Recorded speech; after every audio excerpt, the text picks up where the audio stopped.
ప్రభావతి అలాగే మనోజ్ అయితే వాళ్ళిద్దరూ కూడా ఇంటికి వస్తారు. ఇంటికి రాగానే అక్కడ మీనా నిలబడి ఉంటుంది.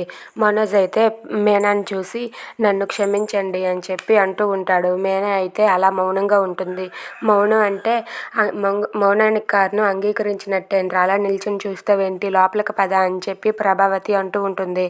సరే అని చెప్పి మనోజ్ అయితే ఇలా లోపలికి వెళ్తూ ఉంటే ఇంతలో బాలు అయితే వెనక నుండి వచ్చి మనోజ్ని గట్టిగా లాగేస్తాడు. కాలర్ పట్టుకొని, ఏంటి నాన్న 30 ఏళ్ల కష్టార్జితాన్ని నువ్వు దోచుకొని పోయావు కదరా, అసలు నువ్వు ఇంట్లో ఉండడానికి వీల్లేదు అని చెప్పి తోసేస్తాడు. అది చూసి వాళ్ళ అమ్మ అయితే ఒక్కసారిగా షాక్ అవుతుంది.